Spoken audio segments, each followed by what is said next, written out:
Welcome, everyone, to another episode of Half a Clue Movie Review. Could You be more boring. As always, I am. Well, we're What's a movie? A movie, a film. A film? A Okay. film. Okay. Welcome, everyone, to Half a Movie Review. Okay. We're only reviewing half this the was movie? This was gonna be the intro that got us there. And Yeah. I'm so sorry. Your little interference put a stop to all of that. We were this close to greatness. Is that from Rogue One? Yeah. That movie sucks. It Anyways, welcome to half. Are you drunk? What is wrong with you? What is this? The King's Speech, Jason's favorite movie of all time. Welcome everyone to Half a Clue Movie Review. Boom! There we go, motherfucker. This is why you stick to the As script. always, I am your host Blake, and I'm joined by Ron, hello. Jason. And I'm Miles, even though you probably can't tell. My voice is really messed up right Last now. Yeah, week we I was replaced sick. Miles with Kyle. Alpha Chad Kyle. Yeah, I'm last just week- impersonating Miles right now. Last week I was sick. Now Miles is sick. Next week Ron will be sick. The week after Jason. It's just a Don't it's a say that. rotation. I just got really over it. hope not. This week, Yeah. last week I was sick. This week Miles is sick, and then the next 6 months Ron's going to be sick. So No, honestly, I think... Okay. Last week, after we recorded, I immediately got sick. Like, on the drive home, I felt it. I was like, what the fuck is that happening? might have been my fault. I do blame you. But I was like, I've been recovering all week, and I'm finally feeling better. So... You want to go switch with Jason to sit next to Miles? yeah. Yeah. Anyways, today, no theme. We're in December, so happy December days, happy Honda days, Merry Yeah. Chrysler, whatever. There's no themes in December. No theme. I was kind of pushing for Dick and Frame December, but these people didn't want to go for that, unfortunately. Every movie. Maybe next year.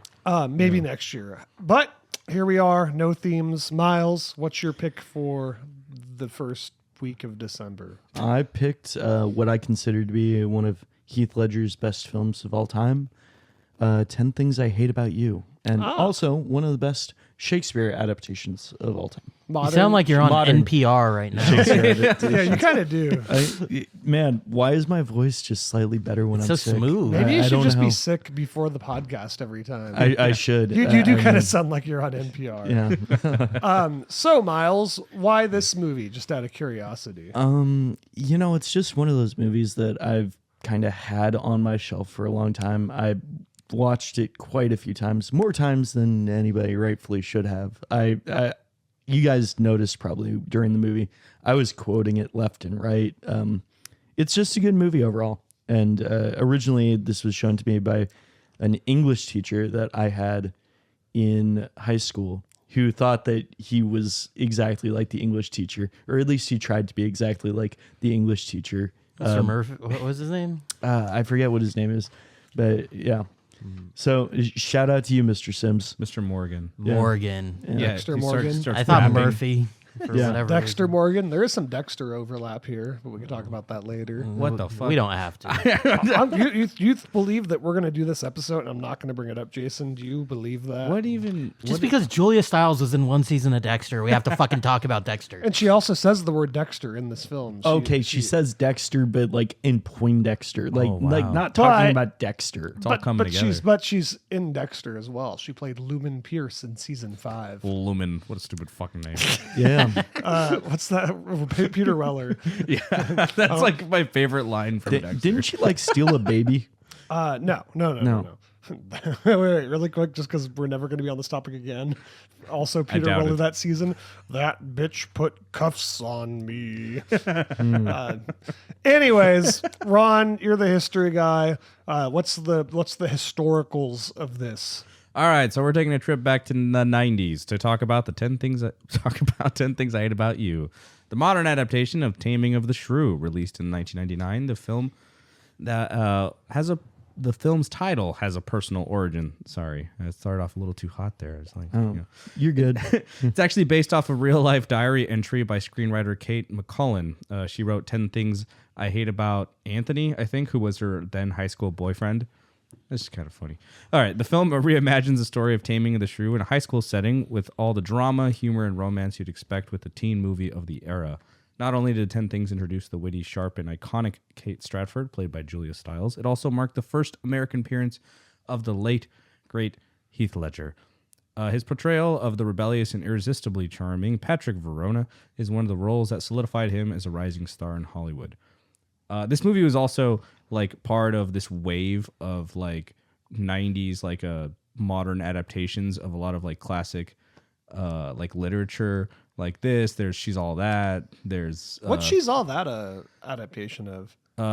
Pygmalion. So Really? I didn't know that. yeah. Yeah. You know, of course, Baz Luhrmann's Romeo and Juliet. Movie sucks. It's yeah. That is one of the worst movies of all time, in my opinion. It was very divisive for the time, but it did exactly what it wanted to do, which is it got a bunch of teens but interested in Shakespeare. It shouldn't have wanted to do that. It was the most like MTV kind of like generational like kind of version of Shakespeare you could get. But whatever. But it kind of was one of those movies that really kicked off that trend, and this movie continued that. And I think to much greater success. I think this is like the best formula for how you can like modernize Shakespeare without just doing like a direct adaptation, personally. Yeah. I mean, like, we've got the adaptation of Macbeth that we watched Oh yeah. 2 years ago. Oh, the Coen brother. yeah. Not both, yeah, but I one forget of which them. Cohen it was. Was that a modern take on it though? No, No. it wasn't Okay. a modern take.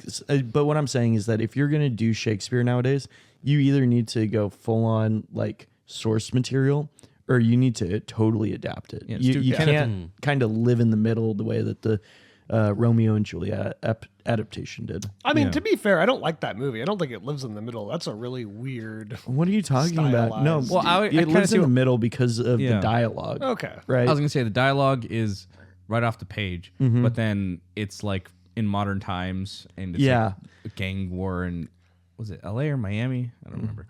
But whatever. It's fucking it's not a good thing. yeah. West Side Story, also a adaptation of Romeo and Juliet, That's true. Yeah, that's another one. also with gangs. But that's a whole other thing where it's like it just takes the kind of base I elements think of that it and then it was very transformative. West Side Story, at least, you know. Yeah, and it's really its own thing now. we love West Side Story on this podcast. We do. Bum bum bum bum bum bum bum bum bum bum. Yeah. Mambo. Blake Okay. will not stop talking about how he's been in West Side Story. I had one line. Yeah. Do you remember the line? Yes, I can. For audio only listeners, unfortunately, you won't get to see the physical reenactment, but it was There's not even a get camera. him.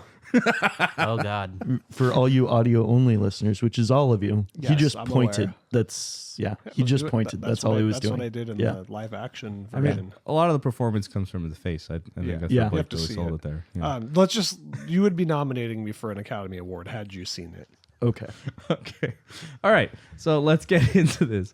Let's jump right into it. All right. So the movie opens with Kate driving to school. She's not like other girls. That is what I don't care if a damn about your. Wait.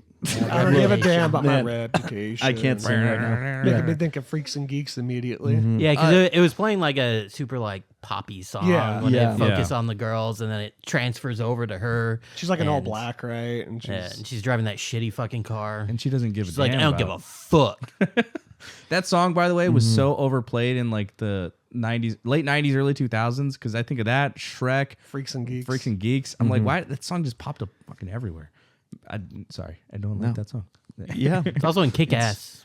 Well, Was it I in mean, Kick-Ass? this whole Yeah. kind of opening section of the film where they're introducing everybody, it's a little bit campy, a little bit over the top. That's what I like, Where though. It's They're fun. very much exaggerating all Yeah. these character traits, and I mean- especially all the cliques and groups and She rips people. down the Yeah. prom poster. It's like, whoa, like, you know, Yeah.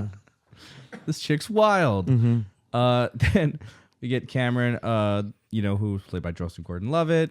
Hey, Joe, go. Yeah, JGL. just playing a nice little nerd like he does. He's too handsome to play a nerd. you know, Which apparently he really didn't want to be in this movie. Really? Yeah, he really didn't want to do it, but like everyone kept telling him like just do it because he was like he took his acting very seriously even at a young age, and he was like I don't want to do like a fucking team rom-com thing, like I want to be in like serious roles. And then they were just like, just shut up and do this fucking movie. And then so he did, and he enjoyed it. But yeah. I mean, he was obviously good in it. I mean, I don't think there was another actor that would have done better playing that role that I can think of off the top of my head. Yeah. Yeah. I was trying to think of someone off the top of my head. Yeah. I couldn't. I mean, right? it's hard I to wouldn't call it- place like a 16-year-old actor in 1999. Yeah. Yeah, I don't even know. Like, I wouldn't call it like the most complicated role No. in his career or anything. yeah, Not really. a very easy role. This is way more complex than Mysterious Skin. Yeah. Was this before or after Mysterious Skin? Before, yeah. Okay.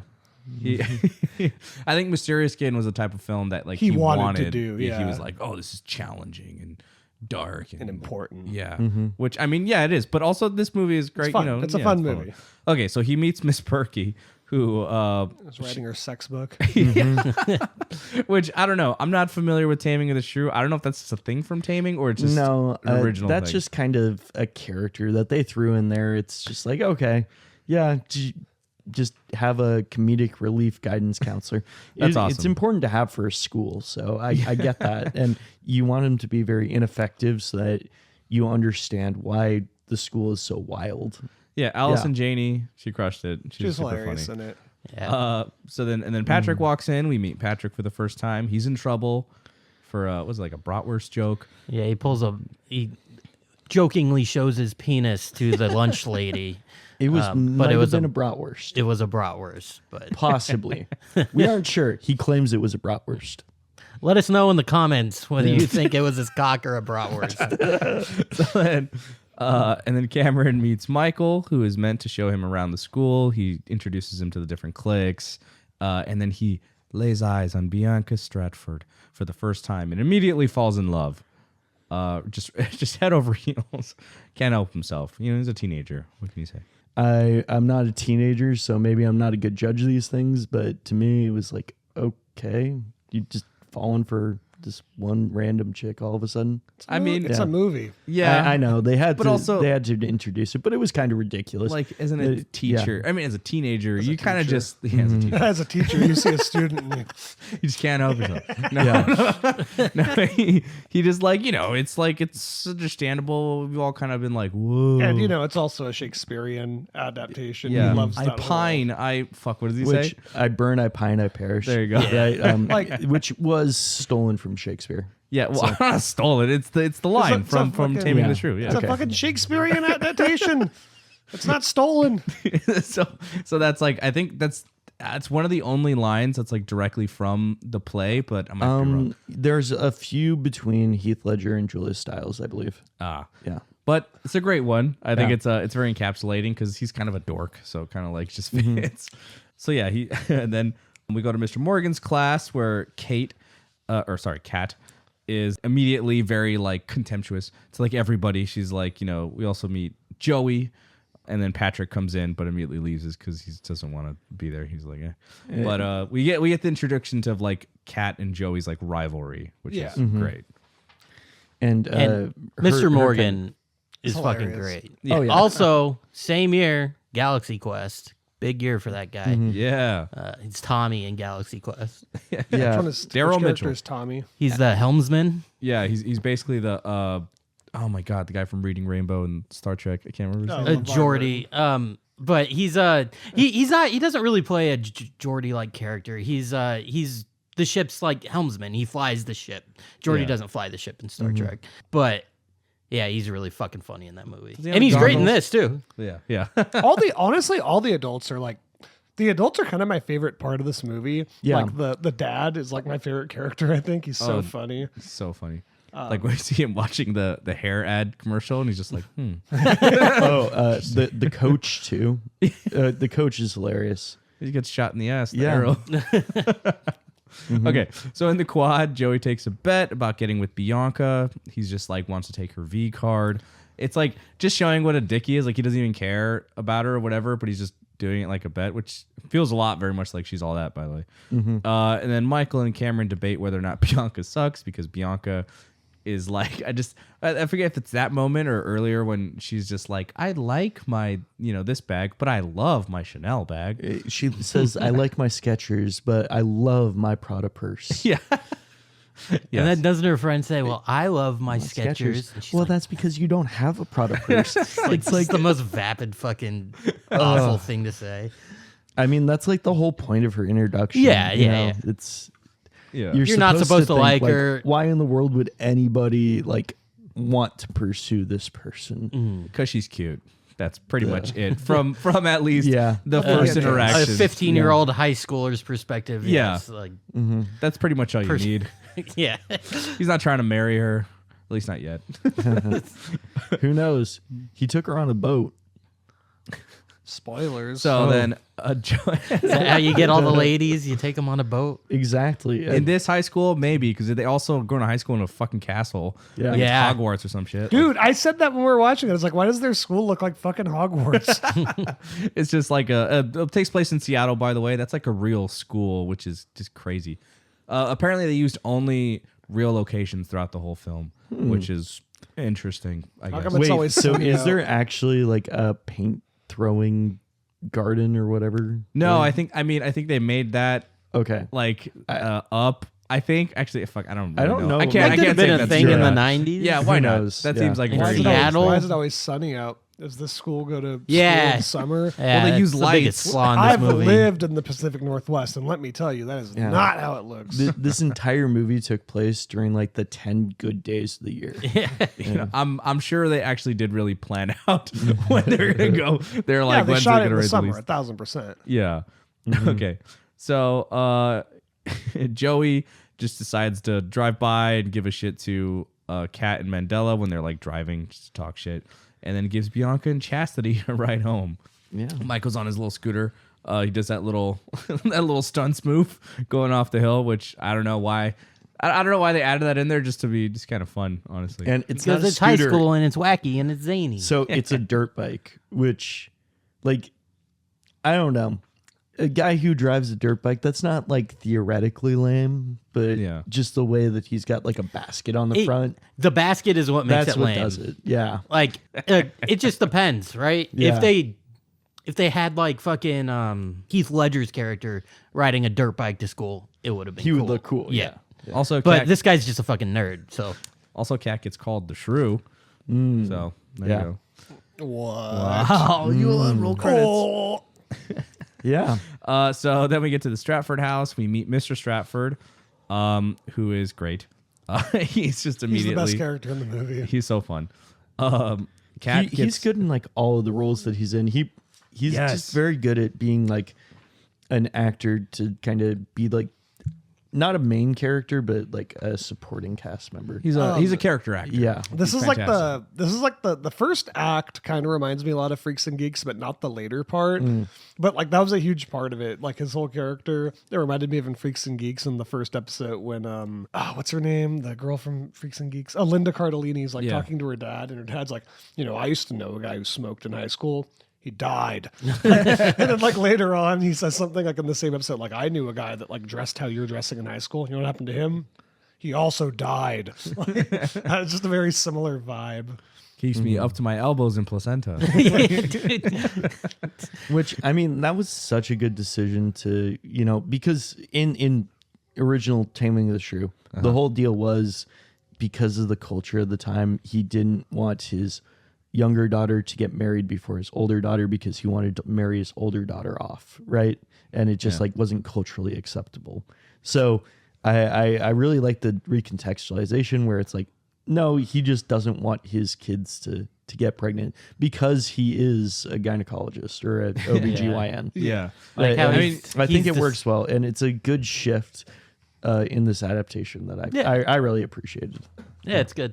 I like how he's like describing like he's giving birth to a 15-year-old who, having twins, and I should have listened to my father. She didn't say that. Yeah, come and on, he's yeah. like, she would have if she wasn't so hopped up on dope. It just really reminds me of the dad from Freaks and Geeks.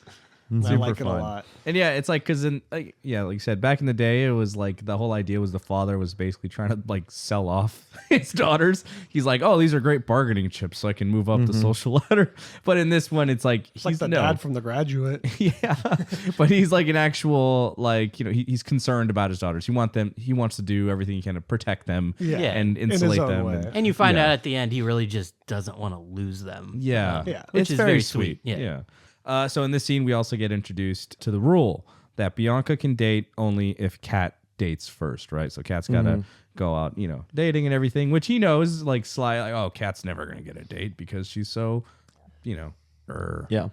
Which tough to get along is like the main point of contention of Taming of the Shrew. Yeah. And Yeah. it's a perfect, because it also kind of like really pits the daughters a bit against each other. Like, they obviously are very different girls, but like this kind of immediately creates some tension. I don't think it's necessarily what the dad wanted to do, but it definitely like, drives a wedge between them because now Kat is standing directly in front of Bianca's goal, which is just to date, I guess. Yeah. But whatever, she's a teenager. Yeah, so Bianca definitely feels like she is being held back by Kat. Yeah. Yes. Yeah. And Kat feels like she's got this undue responsibility now that Bianca's putting on her in order to do something that she doesn't want to do. Yeah.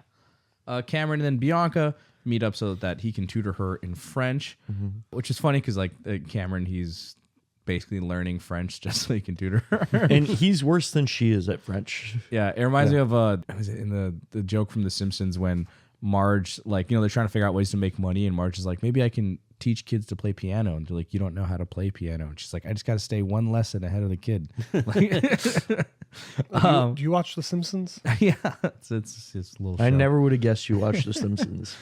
So he asks her out, but then Bianca, she manipulates him. She has him tied around her finger. She's like, you know what?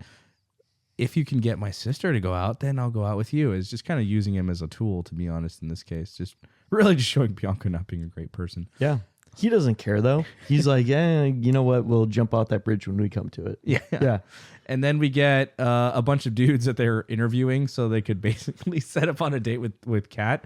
But Kat's scary, so all the dudes laugh them off, and they're like, hell no. Even the lowest of the low at the high school. Like, they go into, like, this, it looks like a dungeon. And these, like, 4 guys, they're like, nah, dude. Like, So, and once they're in anatomy class, you see Michael and Cameron that start really thinking about Patrick because Patrick is intense. He's the scary dude. yeah. And There's this like is a lot also of- when they start talking up Patrick. There's like all these like crazy rumors about him. Didn't he eat a live duck or something? Yeah. Everything but the beak. A man of taste. I like the aspect that it feels like Joseph Gordon-Levitt and what's the friend's name? Michael. And Michael are just kind of like scheming. I said this when we were watching the movie. There's a few movies whose genre is essentially like something a little more adult, but like in a high school setting, like also starring Joseph Gordon-Levitt, right? Brick is kind of like a neo-noir film that takes place in high school. A movie we talked about on the podcast, Better Luck Tomorrow, is kind of like a mob movie in a high school. Yeah.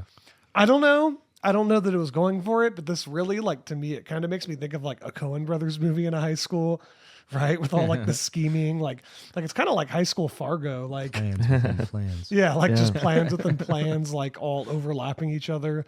That's just kind of the vibe I got.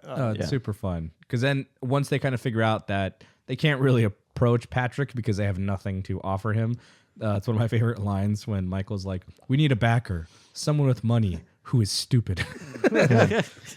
Which is perfect for Joey because Joey also has he has an aligned goal. Yeah. And he is as stupid, if not more stupid than they are. Yeah. So And he has tons of money. Yeah. So then they tell him to, basically pay off Patrick so that he can go out, with Bianca. And it's perfect. And then he's like, what do you get? And I like he's just drawing a dick on his face. Oh yeah.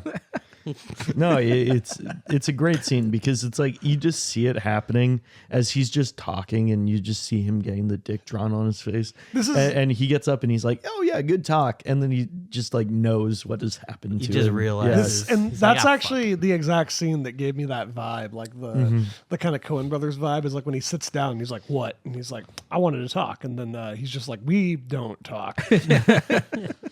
Just the whole scheming aspect. That's like the best part of this movie is like, and the honestly, scheming. it takes a lot of balls for Michael to do that. Yeah. Yeah. Like being like, what? He's a sophomore going up to a senior and like being like, "Hey, I want to make a deal." Yeah. Not only that, he's kind of a social pariah. Like, Yeah, even yeah. among the nerds Yeah. at this point. Michael's an MVP. Yeah, he's probably my favorite character in this movie, at least among the kids. Can we talk about I buy my iZods at an outlet mall? Like, is that like a thing that like nerds actually care about? What? I don't know. What is an eye? Is that a pair of shoes? iZods? Or glasses? I don't know. What's an iZod? I don't no know. idea what that is. I think it's a clothing brand. I'm not sure though. But like, okay, what's wrong with shopping at a fucking outlet mall? Like, that's where you get the good deals. Like, that's just being frugal. I mean, I think they're a bunch of rich kids, basically. Yeah. But yeah, it's a clothing brand, probably more popular in the 90s. Yeah. I don't know. Maybe yeah. popular is not the right word, but Yeah, it's just like fucking colored shirts. okay. So eventually Joey does approach Patrick to go out on a date. He offers him, eventually they, negotiate. He gets $50 a date, which I was like, $50. Like, how much is that now? It's close to $100 today. I'm like, as a high school kid, that's pretty gold. I'll take that. He asks her out, gets rejected. He's like, they have to figure out how to make this work. Then I think we get a lot more of like Patrick's personality. That's when we kind of see like Heath Ledger's like charm that he kind of starts emanating a little bit more as he's like approaching her. Yeah. In Taming of the Shrew, that role was actually played by like a barbarian, right? Really? Yeah. No, it was just Like like a fur loincloth and yeah, like no, like a barbarian dude that they just What's a barbarian dude? like a person from Barbaria? no, not Barbaria. A barbarous person. Yeah, A barber? He cuts hair? no, but basically, Do you not know what a barbarian is? I Vic? am. just like an uncivilized, uncouth person that was hired by these guys. They were like, Which okay, is- yeah, What they paint Patrick to be Yeah. like at the beginning of this movie. and He's a wild he's child. so He's much playing more. with switchblades. Yeah. He's like fucking smoking Yeah. cigarettes in class. And But really, he's just Australian. That's I didn't know Heath Ledger was Australian until we watched this. Really? No. I thought he was British. No, yeah, he's an Aussie. I like that they incorporated that into the story. Apparently, the director, I can't remember his name, but like he was like basically everyone was like, well, what are we gonna do about the accent? Like, we're gonna hire him like a dialogue coach and all this shit. And he was like, no, what are you, like, crazy? His accent is so cool. Like, it adds so much to him. Like, we're keeping it. And then apparently, like, because they like interviewed, or they were like casting, like up until a couple of weeks before they started filming, they were having trouble like casting the role of Patrick until Heath Ledger walked in. And allegedly, the director, he said when he saw him, he was like, if this fucker speaks English, he's in. Like, like he just thought he was perfect for it, and he really was. I mean, he's so good for the role. So Blake actually, he said, he couldn't even do an American accent. That's what Jason Be- No, that was Jason me. said that. Because Yeah, I was before they told that. I was like, there's something wrong. Because I thought he was trying to do an American accent, Okay, but I don't know. Maybe I was just looking for that. And I was like, wait, he's really like missing the mark here. But then I realized, he's just doing his normal accent. Like, Yeah, which I think was really good that they leaned into Yeah. it, because it adds a whole layer to him. and it definitely makes him sound more romantic in kind of a different way than other people. yeah. he's exotic. Exotic. he's exotic. Yes, that's a good way to put it. So then later, so Patrick keeps trying to pursue Kat. Eventually, they bump into each other while he's shopping. And then we get to the point when Kat like bumps into just rams Joey's car, which is great because Joey's just such a douche. Then we go back to the Stratford home. Mr. Stratford is arguing about Kat going to college and damaging the car, and then Bianca's all mad about him damaging her car. Yeah. Then Joey and Patrick chat at the locker where Patrick offers her. Patrick gets $100 a date because this is harder than he thought it was going to be. He's a Well, businessman. I think that it's less so that I think that at this point in the movie, he's already starting to fall for Kat. yeah. Yeah, a little Yeah, right. when she backed into Joey's car, I Yeah. think is when he was like, okay, this chick's And, actually and cool. now he just wants to like fuck with Joey. He's like, you know what? I'm going to take this guy for all that he's worth at this point. And then this is also kind of when Cameron starts stepping in, right? Yeah. Yeah. That's when they like, he's like, well, I was like, I'm just trying to go out with Bianca or whatever. Yeah. And then that's one of my favorite lines when he's like, oh, what is it with this chick? Does she have beef flavored nipples? Bear flavored nipples. Oh, beer flavored nipples. No. Beer. Bear flavored nipples. What I does think that mean? I don't know what that means. No, he says beer flavored nipples. Yeah, Maybe I thought it was beer flavored nipples. Wait. I said beef, which is disgusting, but I meant to say beer. No, I think that is like a Shakespearean thing. 1 second. Let me look this up. Okay. Do, do, do, do, do. Can you put on the Jeopardy music? No. Okay. We'll get copyright striked. Okay. No, never mind. Just porn. Lots of porn. Did you Google beer flavored nipples? No, I Call up the director, Miles. See what he has to say. yeah, you know what? Yeah. I'll definitely go and ask. I think it's beer. I think it's beer Beer-flavored flavored nipples, which also just gross as well. Like, Gross. Yeah. Gross. Then we see Joey asking Bianca about his headshots. He's like, what do you think? She's like, pensive. And he's like, damn, let's go for thoughtful. So they decide to go to the party together. Bianca and Cameron are walking around Seattle, trying to get inside the information about Kate. They snoop around her room. Cat. Cat. Keep on saying my Kate. I know. When they go to her room, she has black underwear. Oh my Which god. apparently means something in the 90s. Mike, they go to the bar where they find Patrick and give him the insider info. He's got to go to Club Skunk, which I don't know if that's a real club or not. Which, by the way, he's just, drinking in this biker bar. Yeah. Yeah. I think he has like a fake ID or something. Yeah. Probably. But he's like really like just like nobody cares. Yeah, he's a bad boy. he's a wild child. Yeah. There's all those bars that, like, if you try hard enough, you can find those bars. Oh, yeah. Not that I'm condoning underage drinking Wow. Yeah. Okay. Come But Underage here's the drinking thing. has ruined my life multiple times.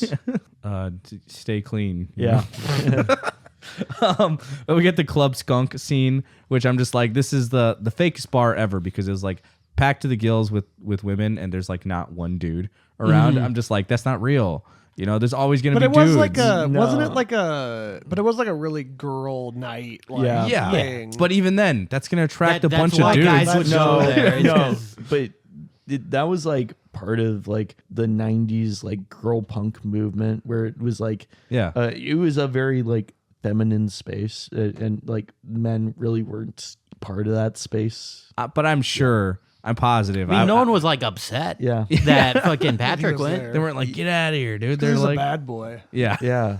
he's got long hair. This guy's crazy. Okay. One of us. So that's when he starts, like, you start seeing that she starts noticing him a little more, because he's actually showing interest in her interests. That's oh wow, that's nice. And then we get back to when Chastity and Bianca are trying to go out to the party, and then Mr. Stratford. So Yeah. I want to go back, because inside the bar scene, that's actually a really good scene, right? That's when they first introduce, what's the name? Letters to Cleo. It's the band, right? The band. Oh, yeah. That recurs throughout the film. One of Kat's favorite bands, Yeah. right? Hey, he remember brings Ska? he brings Letters to Cleo back towards the end of the movie, so I want to mention that real quick. But also, just the kind of the conversation they have, where he's basically like being super charming to her, and you can see her kind of wearing down at this point, and she's finally like decided, okay, I'm gonna not totally just ignore this guy. So it's a Yeah. very important point of the movie. Yeah, this guy's Yeah. putting in the effort, and Yeah. he's, again, trying to gauge her interests and trying to get on her level. And trying to do things that she's interested in, and he's like willing to kind of look at what her interests are and Yeah. participate in them. Yeah. It's nice. Yeah. Yeah, and and he then- also says, I'll pick you up at 9:30 tomorrow or whatever. She doesn't say okay. She doesn't say says she's going. what she says though is he says, "Is that a yes?" And she was no. And then he says, "Is that a yes?" Or is a that- no. Is that a no? And then she says no. So she's Yeah. just She's basically kind of like saying like, she's definitely. I'm not into saying him. yes, I'm not saying no, but you know, she just wants him to like make the move, but Yeah. she doesn't want to say, "Oh yeah, I'm gonna go with you."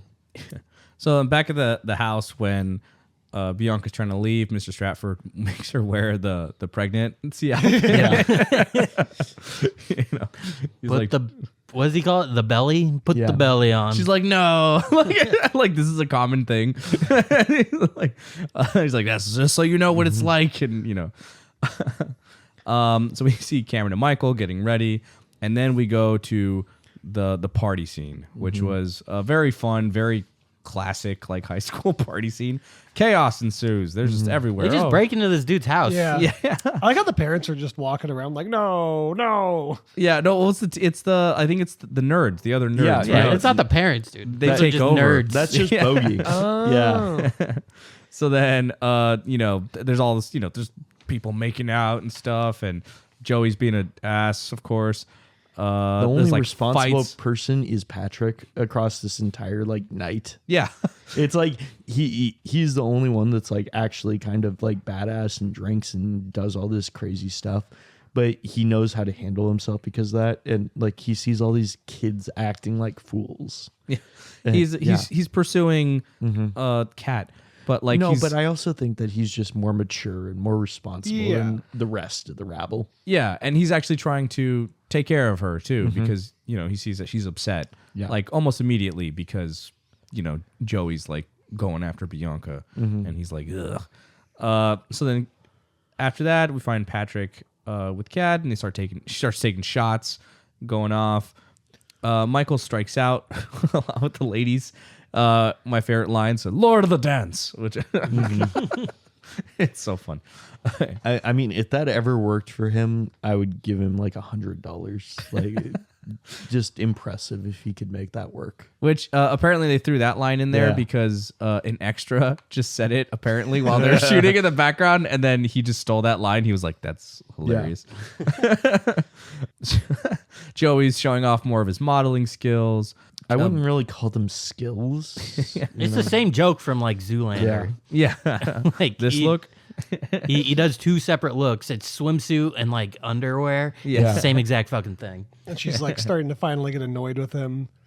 Yeah, she's starting to realize this guy's like Super fucking. vain. Yeah, she found the one person more vapid and vain than she is. Yeah. Amazing. And she's clearly turned off by it. She's like, Yeah. "This is." This is a really It was like really, looking in a mirror. It's just like, oh no. This is a really, really specific and weird reminds me of, but it reminds me of in Cheaper by the Dozen, I believe.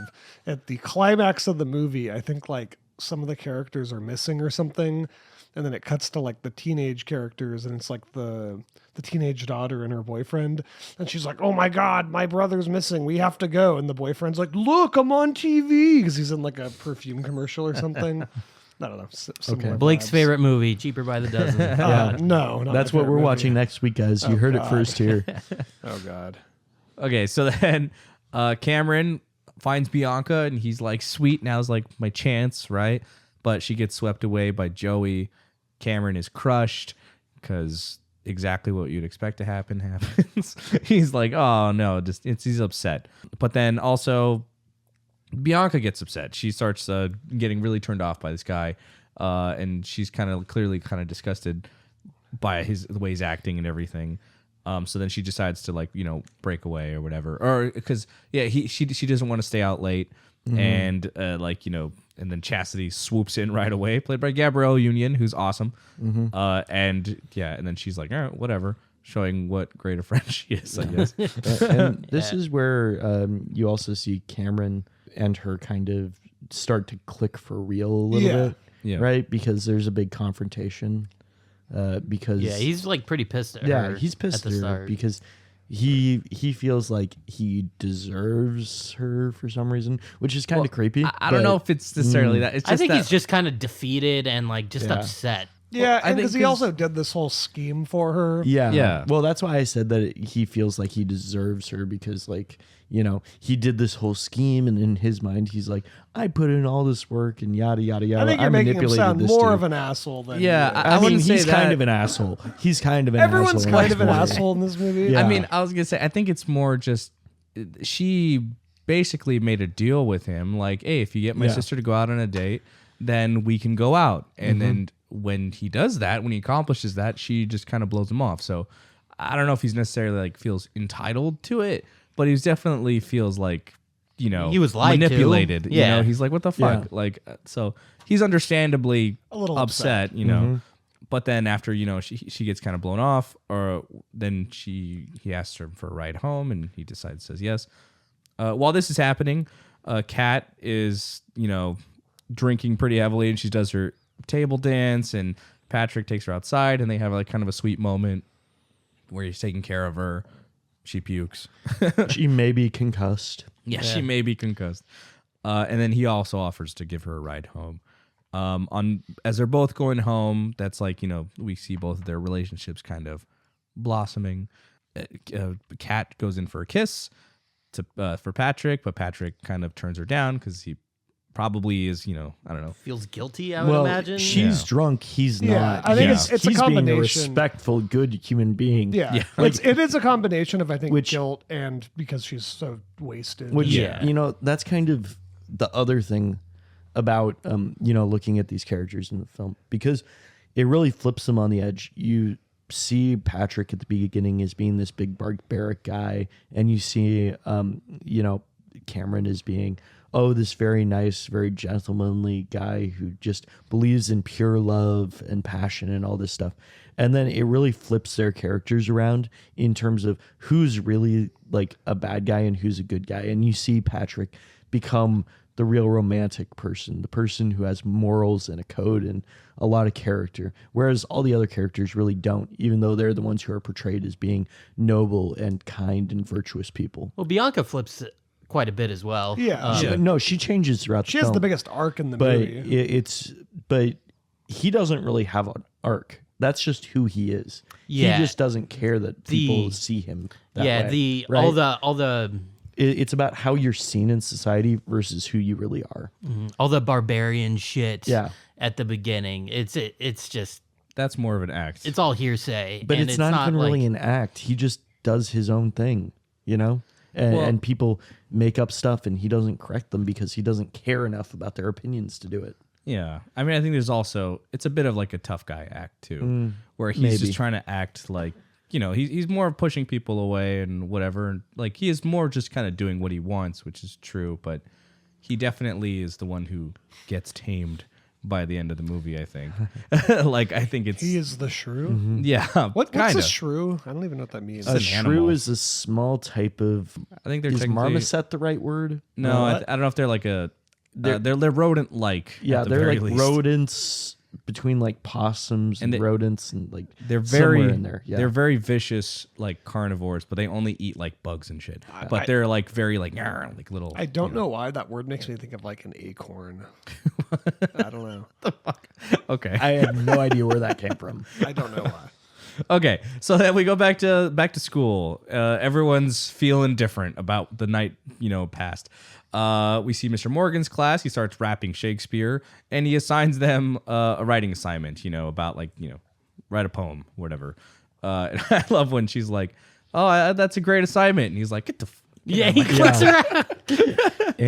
He thinks that she is messing with him because she is finally like being nice to him for once. Yeah. That's just how used to like her antics he is at this point. Yeah. Yeah. And then Michael trying to get some more inside information about Kat. He you know starts kind of wooing Mandela, but he notices that she has an interest in Shakespeare. Reference. And then, but also he like, you know, he leans into it with his own nerdy tendencies. He's also a fan of Shakespeare. Which you know? probably the best relationship in the whole film. It's very Just- sweet, just yeah. saying like It's the most organic relationship that Exactly. forms. There's Yeah. no fuckery going on to make it happen. no, he's just like, just starts kind of wooing her. yeah, they're both just like legitimately into that nerdy shit. Yeah, it's beautiful. Yeah. Cameron and Patrick start talking. She kissed me. Where? In the car. Kat is, already like kind of really mad at Patrick. Mandela and Kat start talking about prom. Kat thinks prom's stupid and doesn't want to go. Mandela's kind of showing that, like, well, I mean, she'd be open to it, In the gym, Bianca shoots the teacher in the butt with an arrow. Joey asks her out to prom. But, of course, she has to get her sister to go. So then Joey pays Patrick $300 to take Kat to prom. But Patrick is already showing a lot of reluctance. He doesn't want to do it. Yeah. He's like, I don't care about your money. Which I don't know about back then, but you can not get like a decent suit rented for like $300 nowadays. During don't know. prom season, no, they mark up all those prices on those suits. I'm sure. He just had it lying around, though, remember? Yeah. Yeah. He's a real suave dude. Yeah. Hey, you know what? I wouldn't put it past him to have his own tux. Yeah. Yeah. So then Patrick stalks Kat at the music store. He sees that she's got one's interested in the guitar. They speak in the bookstore. He's looking for feminine mystique. Which, I mean, he kind of says like as a joke, I think, but she like legitimately like knows exactly where it is, which is great. It just shows like she's definitely a very interesting person as well as he is. And I think that they're the two most interesting people in that whole school. Like everybody else is so superficial, but they actually like have depth to them. Yeah. Yeah. And then we get the scene in the cafeteria where Patrick, Michael, and Cameron are trying to scheme. They're trying to figure stuff out, And then Pat says the line where he's like, "Don't say that shit like that to me. People can hear you." Yeah. So then, basically, he tells him, well, one of my favorite lines where he's just like, "Sacrifice yourself at the altar of oh fuck, what did he say? The altar of Her beauty or something. No. Oh no. Wow. Something.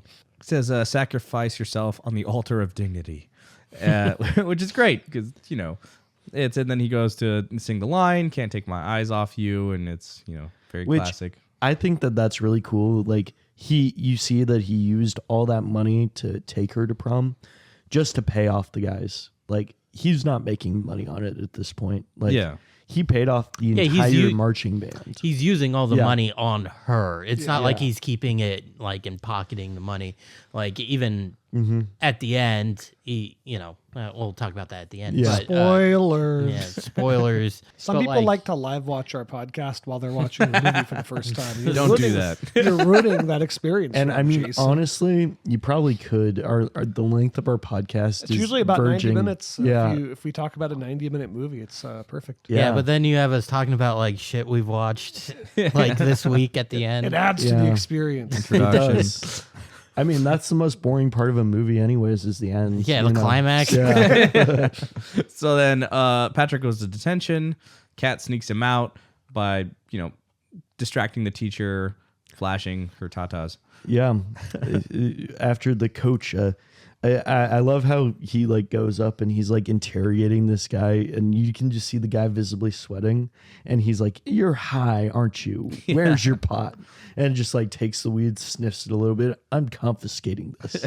Like, And then he takes the dude's great Cheetos lines. as well. Yeah. And then we get the, their date scene, their paddle boating, paint balloons, and kissing. Oh my God. Oh. Honestly, a stellar date right there. Like, I don't know. He's a gold star date maker, I would say. Gold star Yeah, date man. maker. Yeah. Great date. Is that like a That's just a really funny That's a gold star sentence. phrase, Miles. Gold star date maker. So then Patrick asks Kat to prom, and she kind of becomes immediately suspicious. She's like, "Why? Like, what the fuck? Like, what Like, does you're, that you're mean?" not the prom type. Yeah, right. and But she's right about that too, though. Yeah. Like, he it probably does make wouldn't have sense. asked her. Yeah. Yeah. Like, if he didn't have to. Really. Well, it's one of those things where I think that she felt a little bit disconnected from him at this point because she really felt that they were on the same page about not conforming to social norms. And that's one of the things that she liked about him. And then when he leans in for such a big kind of show of conformity, she gets very upset about that. Yeah. Yeah, and also like how hard he pushes her on it. Obviously, that's what sets her off the most. My thing is like, fuck it, you're high school kids. Just lie to the dad. Like, just say you're going to prom. Like, So then Bianca wants Cameron to ask her out. Starts yelling at her in French, which is funny. Joseph Gordon-Levitt actually speaks fluent French. He had to he had to hold back his French. For that. I couldn't have told that he was able to speak French from how badly he was speaking it in this movie. Yeah, he's an actor. Yeah. Michael then goes he does he's like Renaissance thing with Mandela. He gives her the dress and everything. It's very sweet. And she still doesn't know who's given her the dress. Yes. Well, I mean, I'm sure she has a strong suspicion. Maybe. Because he talks like Shakespeare to her earlier in the movie. Yeah, and then later she's like, "Where is he?" And then I think it's I think it's Then we get the scene where Bianca is speaking to her dad, where he gives like a lot of his best lines. It's like, "Mom didn't raise no fool." Yeah. And she's just I think that they just like let him do like 5 minutes of stand up right there, and then they just took like the good lines. Yeah. this is a Judd Apatow movie. Yeah. Kat talks to Bianca, and she tells her the truth about Joey, that they had hooked up, and that was back when she was apparently like the popular kids, but she just hated herself for it because she wasn't really being herself, and that she was in her mind she was looking out for Bianca, but Bianca kind of tells her like, yeah, but you're not letting me live my life and whatever, you're holding me back and everything. It seems like they're a lot more like each other than they think they are. I got that sense because like Kat used to be just like Bianca, and then she like kind of grew out of it, and we kind of see Bianca starting to do that as this movie goes on, which I think is like cool. Even though she's pressing Kat here, I think she's transitioning out of that like vapid, stupid. Like she's teenage finding girl. herself, and I think part of that is that she actually is experiencing life for herself, and she's and once you experience that shit, you like it challenges your ideas and everything, and that's where she's And it's nice to see them kind of rebuilding their sisterly connection. Yeah. Well, to in a this certain scene, extent. Scene, they're arguing, and they kind of like break off and everything. But I think that's a healthy argument to have. Yeah, I don't see that as it's like not a bad argument. Like it helps strengthen both of them. They're pushing each other's ideas, and they're like it's like, hey, they're challenging their approaches from both sides. Where Kat really closed herself off from everything, and Bianca is just eagerly trying to It's better than the catty remarks that they had been making to each other, right? Yeah, catty. Yeah. No, because they had just been throwing shade at each other. Like, and that was basically what their relationship was. But now they're actually like having real talk. Yeah, they're having like actual conversations. Yeah, like they didn't even really relate to each other, but also they just didn't engage with each other, right? Yeah. All right, so then they go to prom, and it's a ska prom because it's the 90s. I commented on that. I was like, hey, it's also, some ska. I just want to say Bianca's dress is not a fucking dress. It's a shirt and a skirt. Yeah, it really Bianca has like the ugliest dress in prom history, and that's saying something. Yeah, it is very bad. Yeah. He was like, what is that? She's like, it's a prom dress. And it's like, no, it's not a prom dress. That is horrible. Yeah. Joey later shows up at the house, gets the door slammed in his face, which is great. He's like, Joey, I'm here to pick up Bianca.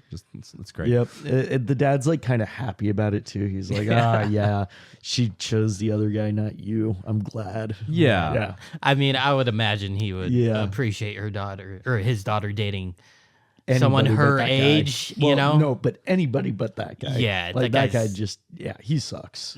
He's such a piece of shit. Yeah.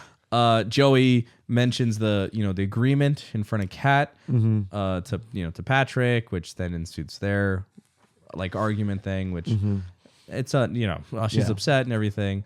Joey goes and confronts Cameron, and he's like, oh, that bitch, and then he's like, you crossed over a line, and he just beats him up, and then we get a little more of an inversion thing where Bianca fights her own battles. Yeah, because I remember fully expecting this to be the scene where either Joseph Gordon-Levitt or Heath Ledger kind of takes care of this, but no, that was cool that it's Bianca. I do. Christ, Bianca, I have a nose spray ad tomorrow. That's one of my favorite lines in the movie. It's like he doesn't even care really like about the pain. It's like he just is so self. He's just a selfish fucking Like little that prick. character from Cheaper by the Dozen. A lot of Cheaper by the Dozen vibes in this.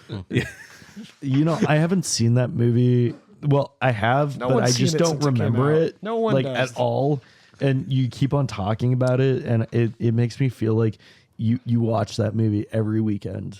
I Like, watched is it. that what you do? No, when, I don't. When you're like lying at home in bed all alone. I watched it like twice my whole life. I just have a really weird memory. Sure. Anyway, so then after the prom and everything, Bianca thanks Kat for going to the prom, and you can see them really connecting as sisters. It's very sweet. And then they go boating. A lot of boat stuff in Seattle, I see. You know, it's a water city, I guess. Boats. Boats. And not only Boats that, and while arrows. they're boating, Bianca is boating with Cameron, Kat is looking pensively out into the world. The Yes. same way that Bianca was earlier when she was swinging on the swing because she was so sad that she couldn't go to prom. Yeah. Just a few scenes earlier, it really flips it on the edge. And then we get a heart-to-heart scene with her dad, who really just explains what it's like to be, you know, single dad on his own. And, you know, he's raising these two daughters, and it's Yeah, tough. because she gets into her college, right? Yeah. And then that's what prompts this conversation. because he paid for her college. She's going, and it's it's a terrifying thing, I imagine, for any parent, but specifically as being a father of a girl, is that they're gonna go off and they're on her own. But he's like, she's more than capable of being on her own, and he sees that. But it's it's a tough thing to accept. Yeah. It's very sweet. And then we get the poem scene in the class where Kat reads it to everybody, and apparently done in its first take. That was the first take, and it's gold. It's a great What, Clint reading. Eastwood like, shoot this? Yeah, especially that's it. like Wrap. It's done. her acting is so good. Like just because you see her like start to choke up and cry through reading it. It's like, Yeah. that is so hard to do as an actor effectively to make it not look forced. Yeah. And she really makes it not look forced. Julia Stiles, I think Yeah. that I've literally only seen her in this and in Dexter, but I really like her. She's a really You seen the good Bourne actress. movies? I was gonna The say what? Born. Yeah, Born? She's good in Bourne movies I've never too. seen those. Yeah. Really? They don't like. They I've just got don't the appeal to me. I've got the collection over there if you want to watch them good. sometime. They're I gotta good see. action movies. I've seen all the Bourne movies. Who's she play in the Bourne movies? She plays Mrs. Bourne. It's just, what's her name? Like, I mean, what's her character? Like, what's She's she like do? his handler. She's like kind of, she's like a CIA kind of operative. And Nikki Parsons is her name. Anyway, Yeah. So we get that scene, which honestly is one of my favorite things about the movie. Also, she's saving the Last Dance. Sorry, I just remembered that. Wow. Julia Stiles. That's like a big thing, which you got from whatever. But I like that they don't have that drawn out like misunderstanding moment, because it's like in all these like usual rom-com shit where it's like they have that misunderstanding and then it's the whole third act where it's like, no, wait, but actually I'm a nice person or whatever, because like the truth of it, the authenticity of their Yeah. connection and everything is obviously way more important than the kind of bullshit that happened. And as long he's actually apologetic, he's sorry for what happened and everything too, so it's like that's more important, I think. And they don't draw that out, that I don't know, there's not like big grand gesture. She's actually the one who I mean, buying the guitar is kind of Yeah. a big grand gesture. it is, but at that point you kind of already It had see- already been resolved. yeah, like True. that's just kind of the icing on the cake, that he's showing that also he did care and he was actually trying, Yeah. behind the scenes, but she's also taking the step to show that she still, cares about him and everything. And it's like, I don't know, it's nice. That's how not, you have a healthy relationship right there. yeah. Again, it's not like the past 35 minutes of, I don't know, they're trying to figure some. Failure to launch. Holding a boombox outside her door or her window. So then, so we go outside and we see the expensive guitar that Patrick got her, which is very sweet of him, because he shows, he was paying attention. He was listening. And then we get roll credits and there's ska on the roof. Yeah, there's a ska band on top of Hogwarts. It's such a fucking 90s like ending. Like even the like that bloopers credits and everything. It's just like I miss bloopers. I Yeah, miss bring 'em bloopers, back. man. It's so funny. Also, bring comedies back. Yeah, for real. Yeah, bring back Shakespeare comedies. I don't care. Remember when they used to do the fake bloopers at the end of Pixar movies? Dude, yes. Yeah, Toy Story. Those were great. Those are fun. Yeah. Super funny. One last reference, when they go to the roof and there's like a ska band playing, it just kind of reminds me of I don't think this was theatrical. by the I think it dozen? was just the VHS. No, it's the Spider-Man 1 VHS. After the movie, it like cuts up to Nickelback on the roof. Oh yeah, It's like, yeah. I am so high, somebody save me. Was that movie before or after this? After. After Okay, cool. So Lot that of- movie stole it from this movie. Sam Just Raimi's saying. a hack. I was thinking of there's something about Mary. There's like that guitar player who's like narrating. Everything is going around and then he gets shot at the end. Oh, Mary's my girl. I'll just get with you to get closer to Mary. It's like, no. And like they shoot Oh, the what's that guy's guitar name player. in the movie?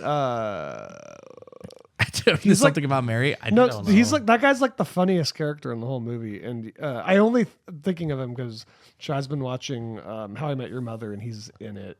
He's in like the later seasons. And there's something about Mary? That guy. Oh, Chris Elliott? Is that not the narrator? And then like he. No. He plays okay. Wiggy. He's like the shoe obsessed guy. He's like, you stole all my shoes, Wiggy. I fucking love that guy. That actor, he's so funny. Yeah. No, he's really funny. He's also in Schitt's Creek and stuff. And Which good stuff. I've been meaning to watch that. I've watched hear a it's lot of good. it, like just kind of being around both Rozie and my sister, both like are like obsessed with that show. So it's like it's been around, and every time I'm watching it, it's funny. It's very funny. It's one of the it's got many. the actress from Kevin Can Fuck Himself. Oh. Which is It's yeah, it's you know, I can't remember Yeah. anybody's name right now, but yeah, it's very funny. I guess we should do that's final thoughts. One of the before many we- shows that my dad has told me I need to watch, along with Ozarks and You don't need to watch Ozark. what's the Breaking Bad spinoff? And Better I Call I Saul. thought you watched all of that. I watched some of it. I didn't watch the last season. Wow, it's really good. Eugene Levy. It was in Sorry. too much black and white. Oh. Eugene Levy is always hilarious. Yeah, and Dan Levy, Yeah. also super fucking funny. Yeah. The whole cast is hilarious. Dan he's Levy. the dad in American Pie, right? Yeah. Yeah. Oh yeah. Yeah. Another teen movie of the era. Or Oh, of that era. yeah. Speaking of which, not another teen movie. Have you guys seen that movie? Yes. Sorry. Just wanted to bring it up. That's my favorite like teen movie That's because like- it's a parody of not the teen this movie. one? Yeah, no. Yeah, that makes fun of like Varsity Blues. Yeah. Fucking She's All That, mostly. Yeah. And like a few others. This isn't your favorite teen movie? You talk about it all the time. I'm sorry. There's literally okay, this is a great movie, but in terms of teen movies, that other one's funny because they've got a concussion count. Like, how many concussions can this guy have before he dies? There's a scene where she's pleasuring herself underneath the sheets, and they've got a nun walk into the room, like with all of her family and friends. It's like just some of the dumbest, goofiest, like weirdest shit The that you would stupid- never yeah. think up. Yeah, it's a hilarious movie. Okay, so final thoughts on this movie. 10 Things I Hate About You. Well, I liked it better than Master and Commander. Oh. I also liked it better than Master and Commander, but not because that's a bad movie, but because this one's a good movie. They are very, I'm not comparing similar the two. similar vibes. They're going for a lot of similar things. You know? There's no reason to compare these movies at Well, all. why not, Jason? It's definitely better than Mysterious Skin, though. Hey, I we're will done give it with that. Kino Yeah. in November, Yeah. okay? We're in December. I liked it. I don't think I like it as much as you because I think it is one of your favorite movies of all time. But it's fun. It's a fun teen comedy. It's a fun rom-com. I really like Julia Stiles in it. It makes me want to watch more movies with her. And Heath Ledger was also very good in it. His best role. I don't know how many times I'm I going to don't think about rewatch that, this in my life, but I'm glad I watched it. I've seen it a lot before, but it's been a while. Like I don't think I've seen it like as an adult, to be honest. And revisiting it, it's funny. It's a lot funnier and even more subtle than like I remember and everything. It's a classic. It's up there for me. Is like one of my favorite. Like as far as like '90s rom-coms go, like it's definitely like top. Yeah. Well, it doesn't have any of the like bad cringe that a lot of them had. Yeah. during that era. Yeah. I mean, there's a real golden time from like the Yeah. 80s to the 90s and early 2000s. You know, there was a good. That was probably the strongest run for like those teen comedies. Like I feel like lately I don't know, but I mean Yeah, to be it's kind of a there's dead nothing. genre. I don't know. I Yeah, think the last one was like Booksmart in like 2018 or so. yeah. That was kind of like a teen comedy. An unsuspecting one that actually I thought was really funny, but it wasn't even like about the teenagers. Was Cock Blockers with fuck John is that? Cena. It was like basically the whole thing is he was trying to stop his daughter, and like this other guy was trying to stop their daughters from like basically losing their virginity and stuff. It was surprisingly funny. I thought it was going to be the dumbest thing ever, but I went to go watch it and I was like, this I'd this never is even like, heard of it. Yeah, I was like, it's way funnier than it should be. And that was like the one where I was like, oh, John Cena is actually like really fucking funny. But like, yeah, I don't know. But that's more from the parents' perspective, really, than it is So that's about not the really teenagers. a teen No, comedy. but it's like around there. But like, I don't know. There's one that my sisters recommended to me. It's not rated very highly. It's actually pretty good though. It's called Do Revenge. It's got what's her name? I can't remember her name right now, but it's a teen comedy. It's got an movie. actress in To, it. to be fair, Yeah, we let me made We just can't look this remember up. anyone's Yeah. name. I'm bad at names. I was gonna say, like, to be I fair, can't we are remember my name half the time. we're all yeah. older now. Like, Yeah. it's not really in our age range to like be Yeah. seeking those kind of movies Yeah. out. So like maybe there's like if what's a modern like teenage like rom com that you really like or Maya Hawk. I- Maya Hawk Oh, is in Maya it. Hawk. Yeah. Yeah. Oh, okay. So that's probably that's more modern. Yeah, Maya Hawk much more and Sophie Turner are in it. So, Oh, wow. Yeah. Does Lady Bird count? I think that's more like a drama. No. Lady Bird's just a great art film. That's also on my top film list. All film is Yeah. art. Yeah. First of all, most film is not art. Most film is trash. Okay. Most film is just like shoveled out bull crap. Whenever Miles gets a that chance doesn't to mean go it's off on art, this. Whenever You know Miles what? gets a chance You know to go what? off on Next this. time you go walk into a Marvel movie or a Disney movie, go tell me that it's art. Okay. It's art. You don't have to like it, but it's art. You know, it's not art. It's just there to make money. Art's anything that makes you feel something. Look, there's no Shia LaBeouf. soul If in any anything, of those if films. anything, it sounds like these Marvel films are really inciting a lot of emotion from you. Yeah, they incited emotion in me, but they didn't incite emotion in the people who made them. They're just soulless pieces of garbage. Jesus. You know what's really funny? Recently I was watching an ad for like the fucking Lion King live action prequel. Dude, that's directed shit. by who's that directed by? It's like from someone like really good. Well, that's what I was Is gonna it say. the dude who did Moonlight? Yes. Moonlight? Yeah. What's his name? We don't know names. I'm sorry. Like, It's terrible. Barry Jenkins. Yeah. But that was like what I was gonna say actually is like the whole ad was basically like this promotional, like all the actors and people that were talking about it, and all they were really talking about was how much they wanted to work with Barry Jenkins. No one mentioned anything about the movie itself or like, oh yeah, like I really wanted to do this movie. They're just like, an opportunity to work with Barry Jenkins. That's like you can't pass that up. Like, that's pretty much the whole focus of it. And it's like, yeah, because nobody was like pining. nobody wants to make- be in fucking Mufasa, dude. Nobody's like, let me make Mufasa. Apparently, though, Barry Jenkins did want to make it an animated film, but Disney was like, no, we're going to do the Lame. live action shit. And he's just It like, would have been better animated. absolutely. Yeah, definitely. I mean, it would also be unnecessary, but I don't know. yes, but like none of these movies are necessary, but like it still would have been interesting. I've never watched. At least, maybe, or more enticing. I don't know. I think the only of those like live action Disney movies I've seen is like the Jungle Book, which I actually thought wasn't terrible. That's the only one that's but passable. all the other ones look fucking awful, and I have no interest in them. Yeah. I guess I'm slightly interested in this one just because it's Barry Jenkins, and it's such a weird like pick for him to do. So I guess I'll see how the reviews look. want. But like I think he's been very vocal online about like how he wanted to do this. Because he has gotten a lot of like people like Miles on Twitter that are just like, wow, you're a fake filmmaker, and he's like, I'm just making a movie. So I don't know. Maybe I'm a little curious. Jason, you never got to finalize your thoughts on the movie. Yeah, sorry. I'm we're getting talking- No, you're sidetracked. fine. Yeah, I like it. I echo a lot of the things that Ron said. I watched it a lot as a kid. I didn't remember basically anything about it though. But yeah, it was fun to rewatch. I enjoyed it. It's one of my favorite 90s high school films. This and probably Dazed School and of Confused. Dazed and Confused. Yeah. Yes, these are up there with my favorites. But yeah, I don't know. Good start to a lot of people's careers, and yeah, I enjoyed it. Miles, This is the worst movie I've watched this month. Okay, well, that was your pick. Yeah. And you talk And about it's it all the only time. movie I've watched this month so far. you sly dog. Yeah. Actually, I know. My Miles, God. we watched this on November. Yeah, we watched it did last we? month. Oh, Specifically, we watched it on. Your joke has been foiled. oh well.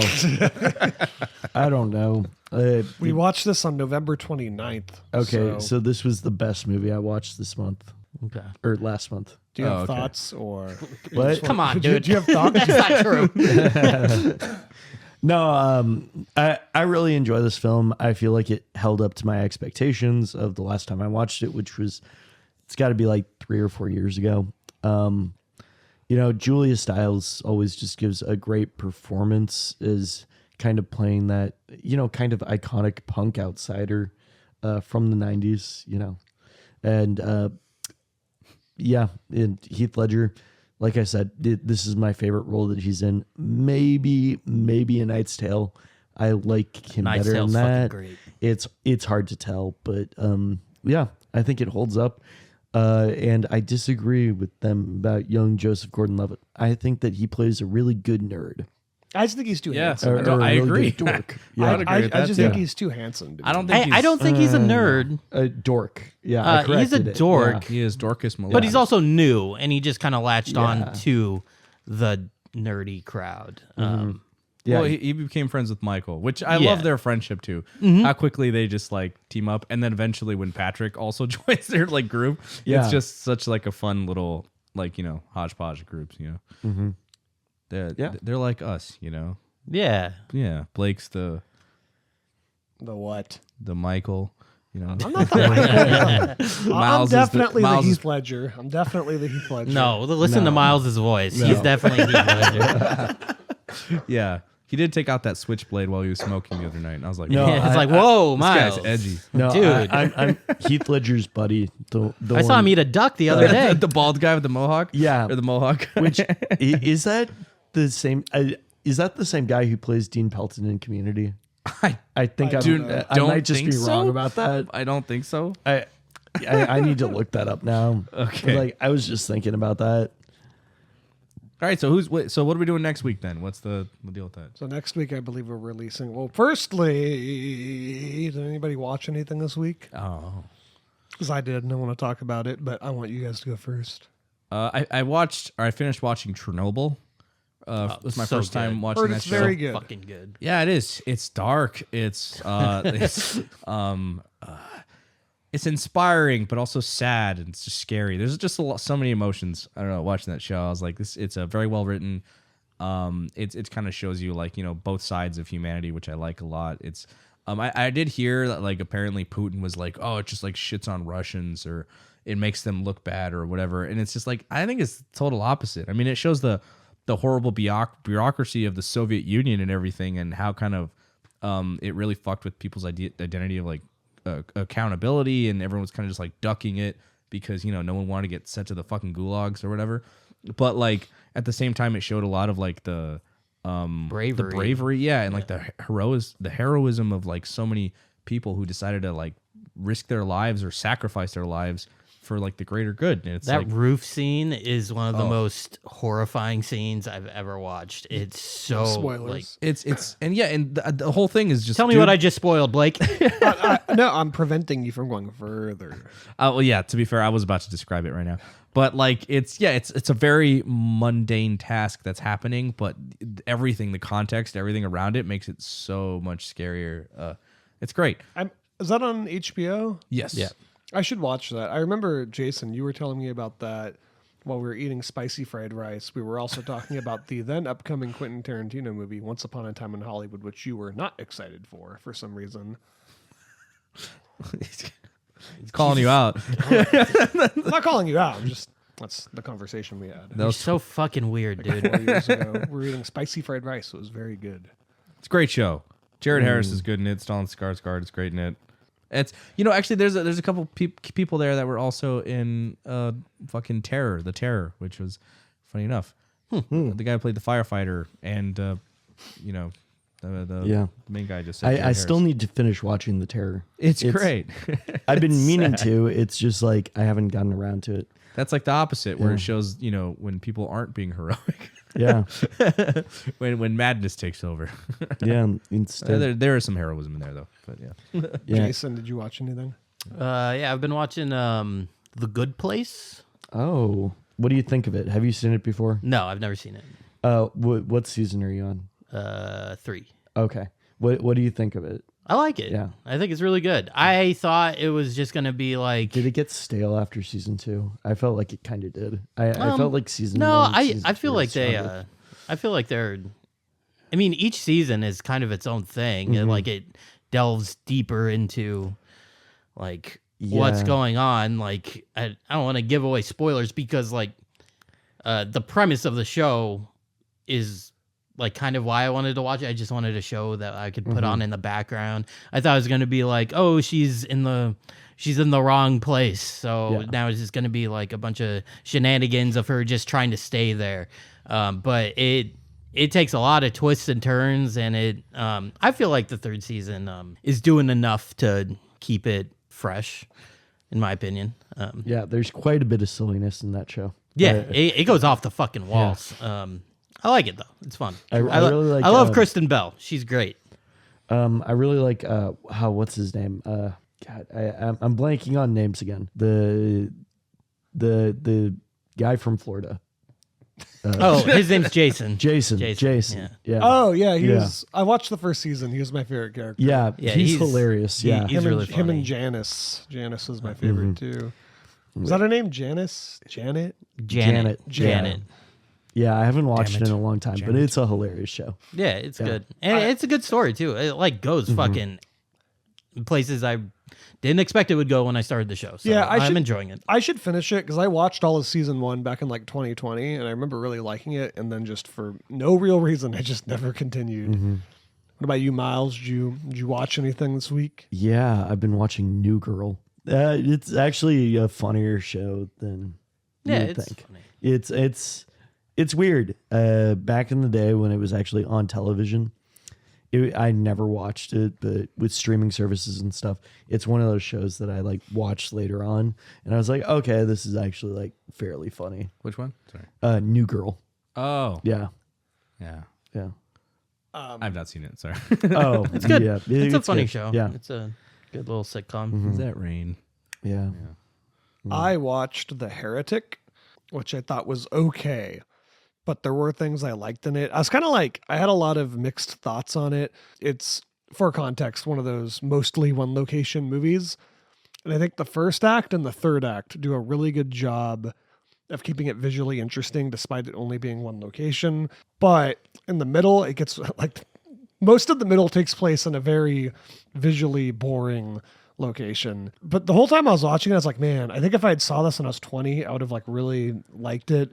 But now that I'm older, I'm like, it's. I just wish it was more on the nose. Do you guys know anything about this movie? No, except for the fucking dudes in it. I Hugh can't- Grant. Hugh Grant. He carries the movie. He's very, very good. I see Jason and Miles are very interested in what I have to say. They're looking at it. I'm looking up the movie, idiot. Basically, the basic premise is that 2 Mormon girls answer a call to someone who wanted like more information on like the religion, and then it's Hugh Grant, and he invites them in, and then it turns out he's like a fucking crazy person, and he's like a raging atheist that just like wants to demoralize them like in their views, and Oh my God. he's basically like a 2013 era Reddit atheist. Like he makes all these metaphors with like board games and like songs, and yeah, and they're stuck in this house with this like crazy raging atheist basically. I enjoyed it, but like it wasn't great, and I'll probably never watch it again. But I really like that first act. Like I think the first like 45 minutes or so were really, really engaging. Nice. And you know, if you're looking for a movie to watch this weekend, I'd recommend it. I thought it was a good time.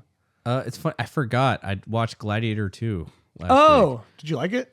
No. I was supposed to see it last week, but Oh, plans man. fell through. So I'm not kidding when I maybe I said dodged a bullet. last time we recorded, like I went straight to go watch Gladiator 2, and as we were driving there, I was like, "What the fuck is happening to me?" I started feeling sick, and while we were watching the movie, like I felt my throat hurting and like everything. I was just like basically getting like overcome, like a blanket of sickness was just washing, like just going over me. I was like, "Oh shit!" So it's very distracting while I was watching the movie. So I'll say that. Okay. So if you liked Gladiator 2, don't come at me. Okay. But like. So at it's not so much the movie; it was the experience, or was the movie no, the just not movie that itself also I did not like. Okay. but maybe it was possibly like missed by that. But like I don't know. It's like with Ridley Scott, it's like it's been such hit or miss. You haven't liked his last Wow. 3 movies. No, I was gonna basically. say, but it's been a while because a lot of them have been miss, and this is a big miss for me. Where a lot of the characters of like the emperors like were just so over the top and goofy. And I just didn't fucking like him. I was like, where's the like? I know I'm not just. I don't want just a 1-to-1 for the first movie, but there are so many like. There's a lot of parallels that they're very like they're trying to show to the first Gladiator that were just annoying me. That I was like, you're really rubbing it in my face. The first Gladiator movie, so it's hard for me not to just compare it to the original. So I'm just like, I'm gonna do it then. So like Joaquin Phoenix's like performance of Commodus and everything is like. I don't know. It's just completely overdone with like the guys who are playing Guetta and Caracalla who are just so fucking goofy. Like one of them is spoilers. Okay, spoilers for Gladiator 2. But okay. It's so okay. one of I'm them, not going to watch it. nah, they're like the emperor has like fucking syphilis brain, so he's just like la, la, like he makes a monkey console and shit. Like it's just so like ridiculous. And like Denzel Washington is like really the only bright spot in this movie, but his character is also goofy. But part of it, the only reason why he works is because everyone else is so fucking goofy. But like his whole like he's like scheming the whole time in the background in a very Denzel Washington kind of way, and then like he just like slowly is like I don't know climbing the ladder, but it's I didn't exactly expect that, so that was more entertaining. But even like the actual fights and everything were again so kind of goofy and over the top that I didn't really like them that much. But yeah, that's basically it. I don't know. Gladiator 2. Not a fan. I don't think I'm ever gonna watch it again. That's a movie that if maybe when I saw it when I was like a teenager, I might like it more. But like now, I was just like, yeah, Mostly like bored. I was Did mostly you- bored and annoyed and just like, eh. Even the visuals were kind of meh. They're all right. I don't know. Yeah, did you hear Ridley Scott's cinematographer Yeah, I was called him out? criticizing him. Called him lazy. Yeah, Which I mean, makes honestly perfect sense at this point in his career. honestly, I don't see or feel that like passion that he Yeah. had, especially early on with that first Gladiator. You could see it from all angles. Like they were really fucking trying. Like I don't know. I feel like he was trying to get more from the script and the writing and the actors and everything. And in this one, it just felt like he's like, yeah, you got it. Like just keep doing that. Like the main character guy, he's so fucking forgettable and lame that I was just like, this guy sucks. I don't give a shit. And I don't know. And they also retconned some shit too that I was like, I didn't understand or I didn't really care to understand. But yeah, I don't know. Gladiator 2. Well, Was it a necessary movie? No movie is necessary. No film is necessary. I don't know. I feel like some movies can be necessary. It's Name like one movie that has ever Citizen been necessary. Kane. That's not what. Who? Why? It's not necessary. It's a good movie. Yeah, that's why it's necessary. That's no. Does it affect our culture? Right? Every Stanley Kubrick movie is Hey, necessary. Gladiator 2 is affecting our culture one way or another. I mean, it's like I read it's Denzel's highest grossing movie. That's fucking crazy. Yeah, that is crazy. Ever? Really? Yeah. That is crazy. This And is a like shame. something- that blows my mind. This is That's, something I read on Reddit, so don't like totally take it. I don't know if I believe I've never that. even heard about this movie. I think it Gladiator did 2? very well. I did not hear about this movie. They've been advertising it like crazy. I don't watch ads. The only thing that I wanted to actually that like interested me. I mean, there's also like billboards and shit, but one thing that like actually wanted from this movie was they know what they're doing now. The popcorn bucket. They had a Gladiator 2 get like it? fucking popcorn bucket. No, I mean I didn't even Hey, bother. 'cause I No, was- I'm still going to say the two best popcorn buckets I have ever gotten dude. are both No, are both Ghostbusters popcorn buckets. Yeah, but those movies suck. Yeah, but they really did a good job. Yeah, on I the was there. popcorn I was buckets. there when They're- you got the second one Yeah. for the Frozen Empire or whatever. I think you got. we weren't the- even there to see Ghostbusters. Yeah, no, you were there when I got the first one too. Was I? Yeah, we actually went to the and- Ghostbusters movie. No, I didn't go see that. Oh, maybe that was with refused. Ron. I've not seen that movie either. Who the hell did I go with to see that movie? I saw that movie with my mom. So I don't Are you think you were sure? there. I'm pretty sure yeah. No. I don't think I've seen. No. Either of the new ones. Oh wait, no. Oh wait, no. Oh, sorry. there's a second there's new one? 3 new Yeah, ones it that just have come came out. out. I'm talking I- about the first one, like the one with The Kristen Wiig and everything. Y- Oh yeah, no, then yeah. I didn't see that one. no, the one where no, they no, no, went women to, led like, the one? No, farm. the Yeah. other one. Oh, like Finn the Wolfhard. Finn. yeah. Yeah, Okay, yes, that I did one. see that one. Yeah. Yeah, because that was for one of our episodes. Yeah, no, we I went to that refused. one. Yeah, Oh yeah. Wow. I forgot.